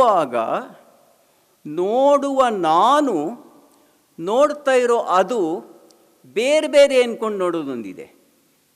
ನೋಡುವ ನಾನು, ನೋಡ್ತಾ ಇರೋ ಅದು ಬೇರೆ ಬೇರೆ ಅಲ್ಲ, ಒಂದರ ಭಾಗಗಳು ನಾವು ಅಂತ ಅನ್ನೋದಿದೆ. I am an observer and nature is just there in front of us. No, I and nature are one and the same. I am a part of nature ಅಂತ ನೋಡೋದೊಂದಿದೆ. ಹೀಗೆ ನೋಡುವಾಗ ನಮ್ಮನ್ನು ಕಳ್ಕೊಳ್ಳೋದು ಅಂದರೆ, ಇದು ಮೇರಿ ಆಲಿವರ್ ಪದ್ಯನೇ ನೆನಪು ಪುಟ್ಟಪ್ಪನವ್ರು ಬರೆದಿದ್ದಾರೆ ಅನ್ಸುತ್ತೆ ನನಗೆ. ಎಷ್ಟೋ ಸಲ ಪುಟ್ಟಪ್ಪನವ್ರು ಭಾಳ ಹಿಂದೆನೇ ಬರೆದ್ರು. ಹಸುರೆತ್ತಲ್ ಕಾಡಿನಲಿ ಹಸಿರಾದುದೋ ಕವಿಯಾತ್ಮಂ ಹಸಿರ್ನೆತ್ತರ್ ಒಡಲಿನಲಿ. ಮೈಲ್ ಹರಿತಾರೋ ಕೆಂಪು ರಕ್ತ ಹಸಿರ ಹೋಯ್ತು ಅಂತಾರೆ. ನೋಡಿದ್ರೆ ಮೋಡವನ್ನು ನೋಡಿ ನೋಡಿ ನೋಡಿ ರಕ್ತ ನೀಲಿ ಆಗೋ ತನಕ ನೋಡು ಅಂತ ಹೇಳ್ತಾರೆ, ನೀಲಿಗಟ್ಟುವವರೆಗೆ ನೋಡು ಅಂತ ಹೇಳ್ತಾರೆ. ಇದು ದಿಸ್ ಇಮ್ಮರ್ಷನ್ ಪ್ರಾಸೆಸ್ ಇದೆಯಲ್ಲ, ಪ್ರಕೃತಿಯಲ್ಲಿ ಮುಳುಗೋಗುವಂಥ ಪ್ರಾಸೆಸ್ ಇದೆಯಲ್ಲ, ತಾತ್ಕಾಲಿಕವಾದರೂ ಇದು ಮರೆಸುತ್ತಾ ಲೋಕದ ಬವಣೆಗಳನ್ನು ಮರೆಸುತ್ತಾ. ಅದೇ ಕುವೆಂಪು ಹೇಳ್ತಾರೆ, ತಿರೆಯ ಹೋರಾಟದಲ್ಲಿ ಬಗೆ ಕದಡಿ ಕಂಗೆಡಲು ನೇಗಿಹನೆ ಬಾಯಿಲ್ಲಿ ಶಾಂತಿ ಇಹುದು. ಲಲಿತಾದ್ರಿ ಅನ್ನೋ ಪದ್ಯ ಅದು. ತಿರೆಯ ಹೋರಾಟದಲ್ಲಿ ಬಗೆ ಕದಡಿ ಕಂಗೆಡಲು ನೇಹಿಗನೆ ಬಾಯಿಲ್ಲಿ ಶಾಂತಿ ಇಹುದು. ಬೆಳೆಸ್ತಾ ಹೋಗ್ತಾರೆ, ಪದ್ಯನ ಪೂರ್ತಿ ಹೇಳಲ್ಲ. ದಯವಿಟ್ಟು ಕುವೆಂಪು ಕಾದಂಬರಿ ಓದೋದ್ರ ಜೊತೆಗೆ ಅವ್ರ ಪದ್ಯನೂ ಓದಿ ಅಂತ ನಿಮ್ಮನ್ನು ಕೇಳ್ಕೋಬೇಕಷ್ಟೇ ನಾನು. Kuvempu Malegalalli Madumagalu, Kanooru Heggadithi, they great novels, no doubt about it, among the best in the world. But his poetry also needs to be rate. Pakshikashi ಆಗಲಿ, ಅಗ್ನಿಹಂಸವಾಗಲಿ, ಕೋಗಿಲೆ ಸೋವಿಯತ್ ದೃಶ್ಯವಾಗಲಿ ಓದಬೇಕಾದ ಪದ್ಯಗಳು. ಮೇರಿ ಆಲಿವರ್ ಪದ್ಯ ನಿಮ್ಮನ್ನು PTN ಕಡೆಗೆ, ನರಸಿಂಹಸ್ವಾಮಿಯವ್ರ ಕಡೆಗೆ, ಕುವೆಂಪು ಕಡೆಗೆ, ಬೇಂದ್ರೆ ಕಡೆಗೆ ಕರ್ಕೊಂಡು ಹೋದರೆ ಚೈತ್ರ ಅವರು ಮಾಡಿದ ಕೆಲಸ ದೊಡ್ಡ ಸಾಧನೆ ಅಂತ ನಾನು ಅಂದ್ಕೊಳ್ತೀನಿ. ಅಲ್ಲೇನಿದೆ ಅದಿಲ್ಲೂ ಇದೆ ಅಂತ ಅನ್ನೋದು ಕನ್ನಡದಲ್ಲೇ ಇದೆ ಇವೆಲ್ಲನೂ. ಅಷ್ಟೇಕೆ ಹಿಂದಿನ ಪಂಪನೆ ಆರಂಕುಶಮಿಟ್ಟೊಡಂ ನೆನೆಬುದು ಎನ್ನ ಮನಂ ಬನವಾಸಿ ದೇಶಂ ಅಂತ ಬರ್ನಲ್ಲ, ಅಲ್ಲೊಂದು ಕೋಗಿಲೆ ಹಾಡು ಕೇಳಿದ್ರೆ, ದುಂಬಿ ಶಬ್ದ ಕೇಳಿದ್ರೆ, ಎಲ್ಲೋ ಇದ್ದಾನು, ಯಾವುದೋ ಊರಲ್ಲಿ ಇರ್ತೀನಿ, ಒಂದು ಕೋಗಿಲೆ ಹಾಡೋದನ್ನು ಕೇಳ್ತೀನಿ, ಒಂದು ದುಂಬಿಯ ಝಂಕಾರವನ್ನು ಕೇಳ್ತೀನಿ, ತಕ್ಷಣ ನೆನೆವುದೆನ್ನ ಮನಂ ಬನವಾಸಿ ದೇಶಂ ಅಂತ ಬರ್ದ. ಸೊ ಈ ಪ್ರಕೃತಿಗೂ ಮತ್ತೆ ಚೈತ್ರ ಅವರು ಹೇಳ್ತಾರೆ ಅಕ್ಮಹಾದೇವಿ ನೆನಪಾಯಿತು ಅಂತ. ಕೋಗಿಲೆಯನ್ನು, ಮಾಮರವನ್ನು, ದುಂಬಿಗಳನ್ನು ಬೇಡ್ಕೋತಾಳಲ್ಲ, ಚನ್ನಮಲ್ಲಿಕಾರ್ಜುನ ಎಲ್ಲಿಹನೆಂದು ಬಲ್ಲಡೆ ನೀವು ಹೇಳಿರಿ ಅಂತ ಕೇಳ್ಕೊಳ್ತೀವಿ. ಇದು ಪ್ರಕೃತಿ. ಮೇರಿ ಆಲಿವರ್, ಅಕ್ಮಹಾದೇವಿ ಎರಡು ಒಂದಾಗುತ್ತಲ್ಲ, ಆ ಒಂದಾಗುವ ಪ್ರಕ್ರಿಯೆ ನಾವು ಗಮನಿಸಬೇಕಾದ ಸಂಗತಿ ಅಂತ ಅನ್ಕೋತೀವಿ. ಆದರೆ ಕುವೆಂಪು ಆಗಲಿ, ಬೇಂದ್ರೆ ಆಗಲಿ ಏಕದಮ್ ಎರಡೂ ಕಾಣ್ತಾರೆ. ಅವ್ರು ಹೇಳ್ತಾರೆ ಪ್ರಕೃತಿ ರೂಪಸಿ ಅಂತಾರೆ, ಅದೇ ಪದ್ಯದಲ್ಲಿ ಪ್ರಕೃತಿ ರಾಕ್ಷಸಿ ಅಂತ ಹೇಳ್ತಾರೆ. ಪ್ರಕೃತಿಯ ರೂಪಸಿ ಮುಖ ಯಾವುದು, ಪ್ರಕೃತಿಯ ರಾಕ್ಷಸ ಮುಖ ಯಾವುದು? ದಯವಿಟ್ಟು ನೆನ್ಪಿಟ್ಕೊಳ್ಳಿ. ಪ್ರಕೃತಿ ಎಂದರೆ ಹೊರಗಡೆ ಇರ್ತಕ್ಕಂಥ ನಿಸರ್ಗ ಮಾತ್ರವಲ್ಲ, ಮನುಷ್ಯ ಸ್ವಭಾವಕ್ಕೂ ಪ್ರಕೃತಿ ಅಂತ ಹೇಳ್ತೀವಿ. ಮನುಷ್ಯನ ಸ್ವಭಾವ ಅದು ಅಷ್ಟೇ. ಅದು ರೂಪಸಿಯೂ ಹೌದು, ರಾಕ್ಷಸಿಯೂ ಹೌದು. ನಮ್ಮೆಲ್ಲರ ಒಳಗೂ ರಾಕ್ಷಸ ಇದ್ದಾನೆ, ದೇವರು ಇದ್ದಾನೆ. ಅದು ಇದ್ದಾನೆ ಪದ್ಯ ಹೋದ್ನಲ್ಲ, ನಿಮ್ಮೊಳಗಡೆ ದೇವರಿದ್ದರೆ ದೇವರುಗಳನ್ನು ಕಾಣುವಲ್ರಿ ಅಂತ. ದೇವರಿದ್ದಾನೆ, ರಾಕ್ಷಸನೂ ಇದ್ದಾನಲ್ಲ. ಈ ದೇವಾಸುರ ಇದೆಯಲ್ಲ, ಈ ದೇವಾಸುರ ಸಂಘರ್ಷ ಅಶ್ವತ್ಥಾಮನ ನಾಟಕದಲ್ಲೇ ಬಂತು, ಹಿಂದೆನೇ BMC ಹೇಳಿದೆ. ದೇವಾಸುರ ಸಂಘರ್ಷ ಹೊರಗಡೆ ನಡೆಯೋದಲ್ಲ, ರಷ್ಯಾ, ಅಮೇರಿಕಾ, ಪ್ಯಾಲೆಸ್ಟೈನ್, ನಿಜ ಅದು. ಈ ದೇವಾಸುರ ಸಂಘರ್ಷ ನಿಮ್ಮ ಒಳಗಡೆನೇ ನಡೀತಿರುತ್ತಲ್ಲ, ಪ್ರತಿಯೊಬ್ಬ ಮನುಷ್ಯನೊಳಗಡೆ ನೋಡಿ. ಅದನ್ನು ನೋಡೋದು ಹೇಗೆ? ಇಂಥ ಪ್ರಶ್ನೆಯನ್ನು ಕೇಳಿಕೊಳ್ಳೋದಕ್ಕೆ ಮೇರಿ ಆಲಿವರ್ ಅವಕಾಶ ಮಾಡಿಕೊಡ್ತಾರೆ. ಯಾವುದೇ ಒಳ್ಳೆ poetry, it makes you ask questions about yourself, your surroundings, your life and all that and more. ಅದಿದೆ. ಹಾಗೆ ಇನ್ನೊಂದು ನನಗೆ ಬಹಳ ಮುಖ್ಯವಾದ ಪ್ರಶ್ನೆ ಅಂದರೆ, ಇಲ್ಲಿನ ಪದ್ಯಗಳು ಬರೀ ಪ್ರಕೃತಿ ಬಗ್ಗೆ ಇದೆ ಅಂದ್ಕೊಂಡ್ರೆ ನಾವು ತಪ್ಪು ಮಾಡ್ತಿರ್ತೀವಿ. ಆ ಪದ್ಯಗಳ ಸಾಲುಗಳ ನಡುವೆ ಓದಿದ್ರೆ ಆಕೆದು ತುಂಬ ತಲ್ಲಣಗಳ ಲೋಕ. ಮೇಷ್ಟು ಲೈಂಗಿಕ ದೌರ್ಜನ್ಯ ಅಂತ ಹೇಳಿದ್ರು, ತಂದೆಯಿಂದಲೇ ಲೈಂಗಿಕ ದೌರ್ಜನ್ಯಕ್ಕೆ ಒಳಗಾದವಳು ಅಂತ ಒಂದು ಪದ್ಯದಲ್ಲಿ ಹೇಳ್ತಾರೆ. ಯಾರೋ ಅಲ್ಲ, ಸ್ವತಃ ತಂದೆ. ಆಮೇಲೆ ಸಾಮಾಜಿಕವಾಗಿ ಯಾವುದನ್ನು ಫೆಮಿನಿಸಮ್ ಈಗ ರೆಕಗ್ನೈಸ್ ಮಾಡೋ ಪ್ರಯತ್ನ ಪಡ್ತಿದೆ ಅಥವಾ 20-30 ವರ್ಷಗಳಿಂದ ಮಾಡಿದೆ. ಒಬ್ಬ ಹೆಣ್ಣಿನೊಡನೆ 40 ವರ್ಷಗಳ ಕಾಲ ಸಂಸಾರ ನಡೆಸಿದವರು ಆಕೆ, ಯಾರು? ಮೇರಿ ಆಲಿವರ್. ಅವುಗಳ ಬಗ್ಗೆ ಇಲ್ಲಿ ಬರ್ಕೊಳ್ಳಲ್ಲ, ಇಲ್ಲಿರೋ ಪದ್ಯಗಳಲ್ಲಿ ಅದರ ಪ್ರಸ್ತಾಪ ಇಲ್ಲ. ಅಥವಾ ತಂದೆ ಕೊಟ್ಟಂಥ ಹಿಂಸೆನೋ 65 ನೋಡಿ, ಇಲ್ಲಿ ಎರಡಿದೆ, ಇಲ್ಲಿ ಪದ್ಯಗಳು ನೋಡಿ ದಯವಿಟ್ಟು ಗಮನಿಸಿ.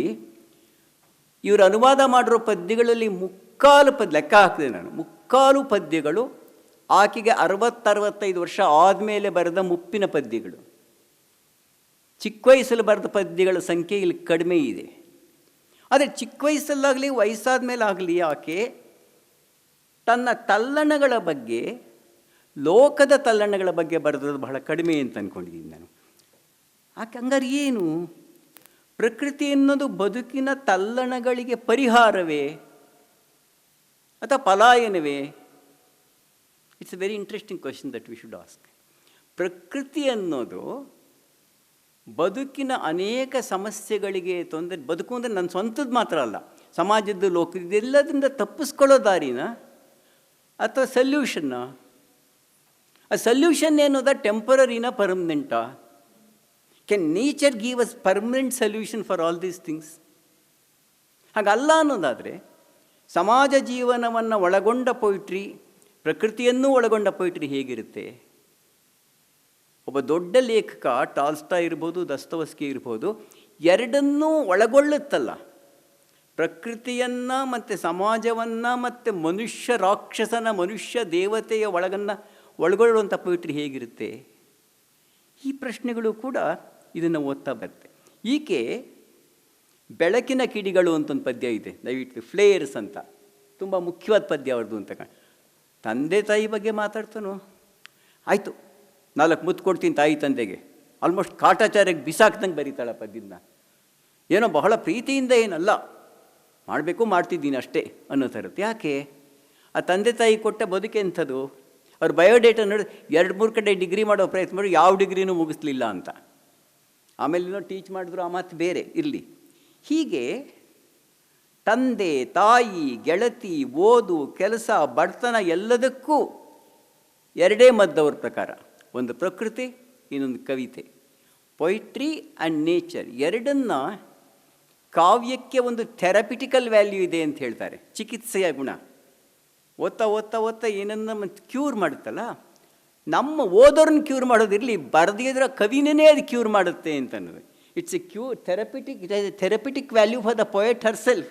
ಅಂಥದ್ದೊಂದನ್ನು ಈಕೆ ಮಾಡಿದ್ದಾರೆ ಅಂತ ಕಾಣುತ್ತೆ. ಅದು ನನಗೆ ಆ ಕಾರಣದಿಂದ ಈ ಬರವಣಿಗೆ ಹೆಚ್ಚು ಮುಖ್ಯವಾಯಿತು ಅಂತ ಅನಿಸುತ್ತೆ. ಇನ್ನೊಂದು 5-6 ನಿಮಿಷ ಚೈತ್ರ ಅವರ ಅನುವಾದದ ಬಗ್ಗೆ ಹೇಳಲೇಬೇಕು ಅಂತ ನನಗೆ ಅನ್ನಿಸ್ತಾ ಇದೆ. ಇದರಲ್ಲಿ ನಾನು ಮತ್ತು OLN ಬಹುಮಟ್ಟಿಗೆ ಒಂದು ಪಂಥಕ್ಕೆ ಸೇರಿದವರು, ಬೇರೆ ಕೆಲವು ಅನುವಾದಕರು ಇನ್ನೊಂದು ಪಂಥಕ್ಕೆ ಸೇರಿದವರು. 2 ಪಂಥ ಏನಪ್ಪ ಅಂದರೆ, ನಾವು ಮಾಡೋ ಅನುವಾದ ಕನ್ನಡ ಪದ್ಯ ಆಗಬೇಕು ಅಂತ ನಾನು ಮೇಷ್ಟ್ರು ಅನ್ಕೋತೀನಿ. ಕನ್ನಡ ಕವಿತೆ ಆಗದೇ ಇದ್ದರೆ ನೀನು ಬೇರೊಂದು ಭಾಷೆಯಿಂದ ಮಾಡಿದ ಅನುವಾದ ಕವಿತೆ ನಮ್ಮನ್ನು ಮುಟ್ಟಲ್ಲ.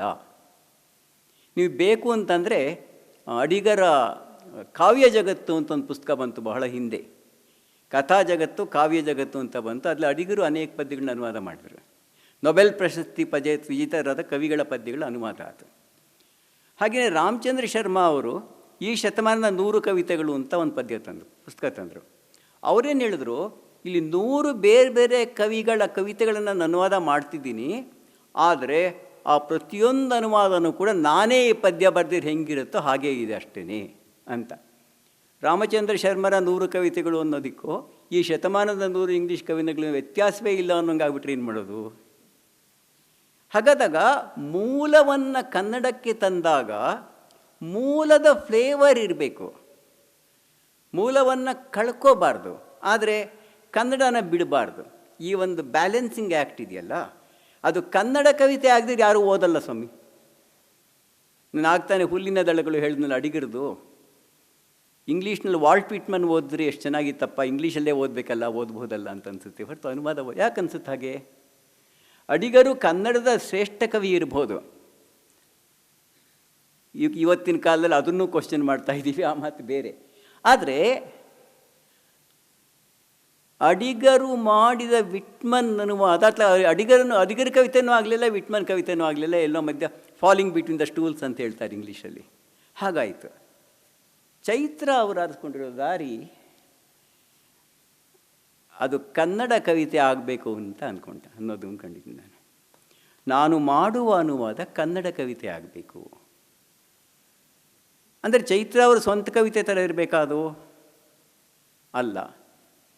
ಕನ್ನಡದಲ್ಲಿ ಬೇರೆ ಯಾರ್ಯಾರೋ ಬರೆದಿರಲ್ಲ ಆ ಕವಿತೆ ಥರ ಇರಬೇಕಾ? ಅಲ್ಲ. ಹಾಗಾದ್ರೆ ಹೇಗಿರಬೇಕದು? ಅದು ಕನ್ನಡದ ಕವಿತೆಗಳನ್ನು ಕಟ್ಟುವ ರೀತಿಯಲ್ಲಿ ಒಂದು ವಿಶಿಷ್ಟವಾದ ಕವಿತೆ ರೀತಿ ಇರಬೇಕದು. ಈ ಒಂದು ಚಾಲೆಂಜನ್ನು ಅವರು ತುಂಬ ಯಶಸ್ವಿಯಾಗಿ ಮಾಡಿದ್ದಾರೆ ಅಂತ ನಾನು ಅಂದ್ಕೊಂಡಿದ್ದೇನೆ. OLN ಹೇಳಿದಾಗೆ ಅನುವಾದ ಅಂದರೆ 2, ಒಂದು ಗ್ರಹಿಕೆ, ಇನ್ನೊಂದು ಮರುಸೃಷ್ಟಿ. ಆ ಗ್ರಹಿಕೆ ಅನ್ನೋದು 100 ಜನ ಹೋದ್ರೆ 100 ಥರ ಇರುತ್ತೆ, ನಿಜ. ಆದರೆ ವ್ಯಾಕರಣ, ಪದಕೋಶ, ಮಾರ್ಫಾಲಜಿ ಇಟ್ಬಿಟ್ಟು ಒಂದು ಏನಂದರೆ ಯಾವುದೇ ಪದ್ಯ ಆಕಾಶದಲ್ಲಿ ದಾರನೇ ಇಲ್ಲದೆ ಇರೋ ಹಾರಾಡ್ತಿರೋ ಗಾಳಿಪಟ ಅಲ್ಲ, ದಾರ ಇರುತ್ತೆ. ಅದರಿಂದ ಗ್ರಹಿಕೆ ಸ್ವಂತದ್ದಾಗಿರುವ ಹಾಗೆಯೇ ಮೂಲದ ಜೊತೆಯಲ್ಲಿ ಒಂದು ಸಂಬಂಧವನ್ನು ಕೂಡ ಹೊಂದಿರುತ್ತೆ. ಆ ಎರಡನ್ನು ಕಂಡುಕೊಂಡಾಗ ಅನುವಾದ ಮತ್ತು ಅದನ್ನ ಕನ್ನಡದಲ್ಲಿ ಕಟ್ಟಿಕೊಟ್ಟಾಗ ಅನುವಾದ ಯಶಸ್ವಿ ಆಗುತ್ತೆ ಅಂತ ನಾನು ಅಂದ್ಕೊಂಡಿದ್ದೇನೆ. ಹಾಗೆ ಕಟ್ಟುವ ರೀತಿಯಲ್ಲಿ ಒಬ್ಬ ಅನುವಾದ ಎರಡಿರುತ್ತೆ. ಒಂದು ಸ್ವಾಮಿ ಹೇಳ್ತಾ ಇದ್ರು, ಚೆನ್ನಾಗಿದೆ, ನೀನು 10 ಅನುವಾದ 10 ಪುಸ್ತಕ ಅನುವಾದ 10 ಥರ ಆಗಬೇಕು ನೀನು ಅಂತ. 10 ಬಗೆಯ ಕವಿತೆಗಳನ್ನು ಅನುವಾದ ಮಾಡಿದ 10 ವ್ಯಕ್ತಿತ್ವಗಳನ್ನು ನೀನು ಆವಾಹನೆ ಮಾಡ್ಕೊಂಡು ಬರೀತಾ ಹೋಗ್ತೀಯ ಅಂತ. ಬೇಡಪ್ಪ, ನನ್ನ ವ್ಯಕ್ತಿತ್ವಕ್ಕೆ ಅನುಗುಣವಾದ ಪದ್ಯಗಳನ್ನು ಆರಿಸ್ಕೊಂಡು ಅದನ್ನೇ ಅನುವಾದ ಮಾಡಿದ್ರೆ ಅದು ಇನ್ನೊಂದು ಆಯ್ಕೆ. ಸದ್ಯಕ್ಕೆ ಚೈತ್ರ ಅವರು ಆರಿಸ್ಕೊಂಡಿರ್ತಕ್ಕಂಥದ್ದು ಈ ಎರಡನೇ ಆಯ್ಕೆ ಅಂತ ನಾನು ಅಂದ್ಕೊಂಡಿದ್ದೇನೆ. ನನಗೆ ಬದುಕಿನಲ್ಲಿ ಯಾವುದು ಇಷ್ಟ, ಯಾವುದು ಮುಖ್ಯ ಅನಿಸಿದೆ, ನಾನು ಯಾವುದನ್ನು ಕಳ್ಕೊಂಡಿದ್ದೀನಿ ಅನಿಸುತ್ತೆ, ಅದನ್ನು ಮತ್ತೆ ಪಡ್ಕೊಳ್ಳೋ ದಾರಿಯಾಗಿ ಅನುವಾದ ಯಾಕಿರಬಾರ್ದು ಅಂತನ್ನೋದು. ಇವತ್ತು ಕಾಲ ಹೇಗಿದೆ, ಪ್ರಕೃತಿಗೆ ಹೋಗೋದು, ರೆಸಾರ್ಟ್ಗೆ ಹೋಗೋದು ಏನಕ್ಕೆ? ರೆಸಾರ್ಟಿಗೆ ಜನ ಯಾಕೆ ಹೋಗ್ತಾರೆ? ಅವ್ರು ಬ್ಯಾಗ್ ತೊಗೊಂಡು ಹೋಗ್ತಾರೆ, ಬ್ಯಾಗಲ್ಲಿ ಏನೇನಿದೆ ನೋಡಿದ್ರೆ ಗೊತ್ತಾಗ್ಬಿಡ್ತದೆ ಉದ್ದೇಶ. ಹೆಚ್ಚು ವಿವರಣೆ ಕೊಡಬೇಕಾದ್ದಿಲ್ಲ. ರೆಸಾರ್ಟ್ಗೆ you go with a baggage, not just bags but a baggage. ಆ ಬ್ಯಾಗೇಜ್ ಅನ್ನೋದು ನಾವು ರೆಸಾರ್ಟಲ್ಲಿ ಏನು ಪಡ್ಕೋಬೇಕು ಅನ್ನೋದನ್ನು ಮನಸ್ಸ ಮುಂಚೆನೇ ಇಟ್ಕೊಂಡು ಹೋಗಿ. ನೇಚರ್ ರೆಸಾರ್ಟ್ ಅಂತ ಹೆಸರಿದ್ದರೂ ಕೂಡ ನೇಚರ್ ಸ್ವಲ್ಪ ಕಮ್ಮಿನೇ ನೋಡ್ತಾ ಇರ್ತೀವಿ ನಾವು. ಆದರೆ ಚೈತ್ರ ತನ್ನ ಬಾಲ್ಯದ ದಿನಗಳನ್ನು ಈ ಕವಿತೆಗಳಲ್ಲಿ ಮತ್ತೆ ಸೃಷ್ಟಿಸೋ ಪ್ರಯತ್ನ ಪಡ್ತಾ ಇರ್ತಾರೆ. ರಾಯಚೂರು ರಾಮನೂರು ಎಲ್ಲ ಒಂದೇ ಅಂತ ಹೇಳ್ತಾ ಹೋಗ್ತಾರೆ. ಆ ರಾಯಚೂರು ರಾಮನೂರು ಅವ್ರು ನೋಡಿದ್ದಾರೋ, ಅದು ನೆನಪಿನ ಭಾಗವೋ, ಕಟ್ಟೋದೋ, ಮೇರಿ ಆಲಿವರೆಗೂ ಅದಕ್ಕೆ ಏನು ಸಂಬಂಧ? ಈ ಪದ್ಯದ ಓದ್ತಾ ಅದು ಗ್ರಹಿಕೆ ಆಗ್ತಾ ಹೋಗುತ್ತೆ. ಅಷ್ಟರ ಮಟ್ಟಿಗೆ ಮುದ್ದುಗುಮ್ಮ ಅನ್ನೋದನ್ನು ಮೇಷ್ಟ್ರು ಹೇಳಿದ್ರು, ನನಗೂ ಅದೇ ಅನಿಸುತ್ತೆ. ಅನೇಕ ಕಡೆ ಅಚ್ಚ ಕನ್ನಡದ ಮಾತುಗಳಲ್ಲಿ, ನುಡಿಗಟ್ಟುಗಳಲ್ಲಿ ಮೇರಿಯಂತಹ ಒಬ್ಬ ಇಂಗ್ಲೀಷ್ ಕವಿಯನ್ನು, ಅಮೆರಿಕನ್ ಕವಿಯನ್ನು, ಕಳೆದ ಕಾಲದ ಕವಿಯನ್ನು ಕಟ್ಕೊಡೋ ಪ್ರಯತ್ನದಲ್ಲಿ ಅದು ಯಶಸ್ವಿಯಾಗಿದೆ ಅಂತ ನಾನು ಅಂದ್ಕೊಂಡಿದ್ದೀನಿ. ಸಾಕಷ್ಟು ಯಶಸ್ವಿಯಾಗಿದೆ ಅಂದ್ಕೊಂಡಿದ್ದೀನಿ.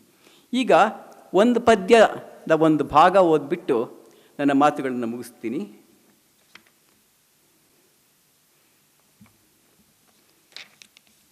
ಮೇರಿ ಆಲಿವರ್ ಪದ್ಯ. ಮುದ್ದು, ಮೇರಿ ಆಲಿವರ್ ಪದ್ಯ. ಮುದ್ದು, ಇನ್ನೇನು ಒಂದಿಷ್ಟು ಕಾಲ ಅಷ್ಟೇ, ಸಾವಕಾಶವಾಗಿ ಈ ಮೈ ಕಲ್ಲಾಗುವುದು, ಸಾವಕಾಶವಾಗಿ ಈ ಮೈ ಕಲ್ಲಾಗುವುದು, ಕಲ್ಲು ಹರಳಾಗುವುದು, ಹರಳು ನೀರಾಗುವುದು, ಹಸಿರಂಗಿ ಉಟ್ಟ ಪುಟ್ಟ ಗರಿಕೆ, ಹಸಿರಂಗಿ ಉಟ್ಟ ಪುಟ್ಟ ಗರಿಕೆ ಮರಿಯ ಗರಿಕೆ ಮರಿ, ಗರಿಕೆ ಮರಿಯ ಮೈಮೇಲಿನ ಇಬ್ಬನಿ ಹನಿಯಾಗುವುದು, ಹನಿ ಗಾಳಿಯಾಗುವುದು, ಗಾಳಿ ಉಸಿರಾಗುವುದು. ಮುದ್ದು, ನಾನು ನಿಮಗೊಂದು ಸುಳ್ಳು ಹೇಳಿದೆ, ಇದು ಮೇರಿ ಆಲಿವರ್ ಪದ್ಯ ಅಲ್ಲ. ಚೈತ್ರ ಅವರು ಮೇರಿ ಜೊತೆಗಿನ ಗೆಳೆತನ ಅಂತ ಬರ್ತಿರೋ ಪದ್ಯ. ಅಂದರೆ ತಾನು ಅನುವಾದ ಮಾಡ್ತಿರೋ ಕವಿಯೊಳಗೆ ಹೇಗೆ ಸೇರ್ಕೊಂಡ್ಬಿಟ್ಯಾರ ಇವರು, ಅಥವಾ ಅವಳು ಬಂದು ಇವರೊಳಗಡೆ ಹೇಗೆ ಸೇರ್ಕೊಂಡ್ಬಿಟ್ಯಾರೆ ಅಂತ ಅನಿಸೋ ಹಾಗೆ ಇದು ಮೇರಿ ಆಲಿವರೇ ಬರ್ತಿರ್ಬೋದು ಅನಿಸುತ್ತೆ ನಮಗೆ. ಇನ್ನೇನು ಒಂದಿಷ್ಟು ಕಾಲ ಅಂಥದ್ದೇ ಬೇರೆ ಪದ್ಯ ಒಳಗಿಂದ ತೆಗೆದು ಓದ್ಬಲ್ಲೆ, ಸ್ವಂತ ಮೇರಿ ಆಲಿವರ್ ಪದ್ಯಗಳೇ ಇದೆ. ಇನ್ನೇನು ಒಂದಿಷ್ಟು ಕಾಲವಷ್ಟೇ ಸಾವಕಾಶವಾಗಿ ಈ ಮೈ ಕಲ್ಲಾಗುವುದು, ಕಲ್ಲು ಹರಳಾಗುವುದು, ಹರಳು ನೀರು. ನಮ್ಮ ಮೇಸ್ಟ್ ಹೇಳ್ತೀವಿ ಕರೆಕ್ಟ್ ನೋಡಿ. ಇದು ಮೇರಿನೂ ಅಲ್ಲ, ಚೈತ್ರನೂ, ನಾನು ನೀವು ಇಲ್ಲಿ ಕೂತಿರೋ ಪ್ರತಿಯೊಬ್ಬರಿಗೂ ಮೈ ಕಲ್ಲಾಗುತ್ತೆ. ಆಗುತ್ತೆ ಇವತ್ತಲ್ಲ ನಾಳೆ, ಕೆಲವರಿಗೆ ಬೇಗ, ಕೆಲವರಿಗೆ ತಡವಾಗಷ್ಟೇ. ಇನ್ನೇನು ಒಂದಿಷ್ಟು ಕಾಲವಷ್ಟೇ ಸಾವಕಾಶವಾಗಿ ಮೈ ಕಲ್ಲಾಗುವುದು, ಕಲ್ಲು ಹರಳಾಗುವುದು, ಹರಳು ನೀರಾಗುವುದು, ಹಸಿರಂಗಿ ಉಟ್ಟ ಪುಟ್ಟ ಗರಿಕೆ ಮರಿಯ ಮೈಮೇಲಿನ ಇಬ್ಬನಿ ಹನಿಯಾಗುವುದು, ಹನಿ ಗಾಳಿಯಾಗುವುದು, ಗಾಳಿ ಉಸಿರಾಗುವುದು. ನಿಮಗೆ ಒಂದು ಪಾಠ ಗೊತ್ತಾಗಿರಬೇಕು ಅನಿಸುತ್ತೆ. ಪದ್ಯವನ್ನು ಓದುವುದು ಹೇಗೆ ಅನ್ನೋ ಪ್ರಶ್ನೆಯನ್ನು ನಮ್ಮಲ್ಲಿ ಮೇಷ್ಟ್ರುಗಳು ಕೇಳ್ಕೊಳ್ತಿಲ್ಲ, ಹುಡುಗರು ಕೇಳ್ಕೊಳ್ತಾ ಇಲ್ಲ. ಪದ್ಯ ನಾವು ಎಲ್ಲಿವರೆಗೆ ಮನಸ್ಸಲ್ಲೇ ಓದ್ಕೋತೀವಿ ಅಲ್ಲಿವರೆಗೆ ಪದ್ಯ ಅರೆಸತ್ತ ಜೀವ. ಪದ್ಯನ ಕನ್ನಡದ ಲಯಗಳು ಕಿವಿಗೆ ಬೀಳುವ ಹಾಗೆ ಗಟ್ಟಿಯಾಗಿ ಓದಿದಾಗ ಮಾತ್ರ ಪದ್ಯಕ್ಕೆ ಜೀವ ಬರುತ್ತೆ. ಕೊನೆ ನೀವು ಮನಸ್ಸಲ್ಲೇ ಓದ್ಕೊಳ್ತಾ ಇದ್ದರೂ ಕೂಡ ಕಿವಿ ಮೇಲೆ ಆ ಧ್ವನಿ ಬೀಳೋ ಹಂಗೆ ನೀವು ಇಮ್ಯಾಜಿನ್ ಮಾಡ್ಕೊಳ್ತಾ ಹೋಗಬೇಕು. ಗಟ್ಟಿಯಾಗಿ ಓದೋದು ಇಲ್ಲ. ಯಾವ ಮೋಹನ ಮುರಳಿ ಕರೆಯಿತು ಅಂದಾಗ ಹಾ ಅಂತ ಹಾಡ್ಕೊಂಡೇ ಹೇಳಬೇಕಾಗಿಲ್ಲ. ಹಾಡು ಬೇರೆ, ಕವಿತೆ ಓದೋದು ಬೇರೆ, ಎರಡು ಒಂದೇ ಅಲ್ವೇ ಅಲ್ಲ. ಸಂಗೀತ ಇಸ್ ಡಿಫ್ರೆಂಟ್. ಆದರೆ ಯಾವ ಮೋಹನ ಮುರಳಿ ಪದ್ಯ ನೀವು ಮನಸ್ಸಲ್ಲೇ ಓದ್ಕೋತಾ ಇದ್ದರೂ ಕೂಡ ಕಿವಿ ಒಳಗಡೆ ಡಾನ್ಸ್ ಮಾಡ್ತಾ ಇರಬೇಕು. ಅದು ಪದ್ಯದ ಶಕ್ತಿಯೂ ಹೌದು, ನಮ್ಮ ಓದಿನ ರೀತಿಯೂ ಹೌದು. ನಮ್ಮ ಶಾಲೆಗಳಲ್ಲಿ, ಕಾಲೇಜುಗಳಲ್ಲಿ, ಸೋಕಾಲ್ಡ್ ವಿಶ್ವವಿದ್ಯಾಲಯಗಳಲ್ಲಿ, ಲಯ ಅನ್ನೋದಕ್ಕೆ ನಾಶ ಅನ್ನೋ ಅರ್ಥನೂ ಇದೆ. ವಿಶ್ವವಿದ್ಯಾಲಯ ಅಲ್ಲ, ಅದು ಲಯ ಆಗಿಬಿಟ್ಟಿರ್ತೀವಿ. ವಿಶ್ವವಿದ್ಯಾಲಯಗಳಲ್ಲಿ ಕವಿತೆಯನ್ನು ಓದುವ ಬಗೆಯನ್ನು ಕಲಿಸಿದ್ರೆ ನಿಮಗೆ ನಮಗೆ ದೊಡ್ಡ ಉಪಕಾರ ಮಾಡ್ದಂಗೆ ಆಗುತ್ತೆ ಅಂತ ಕಾಣುತ್ತೆ. ಈ ಪದ್ಯದ ಈ ಸಂಕಲನದ ಹಲವು ಪದ್ಯಗಳನ್ನು ನಾನು ಪ್ರೀತಿಯಿಂದ, ಕವಿಯ ಮೇಲಿನ ಪ್ರೀತಿಯೂ ಅಲ್ಲ, ಅನುವಾದಕರ ಮೇಲಿನ ಪ್ರೀತಿಯೂ ಅಲ್ಲ, ಕವಿತೆಗಳಲ್ಲಿ ಹೇಳ್ತಾ ಇರತಕ್ಕಂಥ ಬದುಕಿದೆಯಲ್ಲ ಅದ್ರ ಮೇಲಿನ ಪ್ರೀತಿ. ಇನ್ನೂ ಒಂದು ಪದ್ಯ ಓದೋಣ, ಮತ್ತೊಂದು ಅನ್ನಿಸ್ತಾನೇ ಇದೆ ನನಗೆ ಈಗಲೂ ಕೂಡ. ಆದರೆ ಆ ಚಪಲಕ್ಕೆ ಒಂದು ಕಡಿವಾಣ ಹಾಕ್ಕೊಂಡು ನನ್ನ ಈ ಮಾತುಗಳನ್ನು ಮುಗಿಸ್ತಾ ಇದ್ದೀನಿ. ಸರ್ರು ಮೇಷ್ಟ್ರು ಅಂತೆಲ್ಲ ಕರೀತಿದ್ದೀರ ನೀವೆಲ್ಲ ಕೂಡ. ನಾನು ಸರ್ರು ಅಲ್ಲ, ಬರ್ರು ಅಲ್ಲ, ಮೇಷ್ಟ್ರು ಅಲ್ಲ, ಪಾಸ್ಟ್ರು ಅಲ್ಲ. ನಾನು ನಿಮ್ಮ ಹಾಗೇ ಕವಿತೆಯ, ಲೋಕದ, ಜೀವನದ, ಪ್ರೀತಿಯ ವಿದ್ಯಾರ್ಥಿ ಅಷ್ಟೇ. ಎಲ್ಲ ಗೋಡೆಗಳು ಕೂಡ ಬಾಗಿಲುಗಳು ಅಂದ್ಕೊಂಡು ಬದುಕಿದಾಗ ಮೇರಿ ಆಲಿಯವರು ತೋರಿಸ್ತಕ್ಕಂಥ ಬಾಗಿಲಿದೆಯಲ್ಲ, ಆ ಬಾಗಿಲು ಬೇರೆ ಹಲವು ಬಾಗಿಲುಗಳಷ್ಟೇ ಮುಖ್ಯ ಅಂತ ಗೊತ್ತಾಗುತ್ತೆ. ಇಲ್ಲಿ ನನ್ನನ್ನು ಕರೆದು ಕೆಲವು ಕವಿ ಜೀವಗಳೊಂದಿಗೆ, ಕೆಲವು ಕಾವ್ಯಕ್ಕೆ ಸಹೃದಯರಾದ ಜೀವಗಳೊಂದಿಗೆ ಸ್ವಲ್ಪ ಹೊತ್ತು ಮಾತಾಡೋ ಅವಕಾಶ ಕೊಟ್ಟಿದ್ದಕ್ಕಾಗಿ ಈ ಸಂಘಟಕರೆಲ್ಲರಿಗೂ ಕೂಡ, ಚೈತ್ರಾ ಅವರ, ತಪ್ಪು ರತ್ನ ಅವರ ಒಟ್ಟು ಕುಟುಂಬಕ್ಕೆ ನನ್ನ ವಂದನೆಗಳನ್ನು ಹೇಳಿ ಈ ಮಾತುಗಳನ್ನು ಮುಗಿಸ್ತಾ ಇದ್ದೀನಿ. ನಮಸ್ಕಾರ.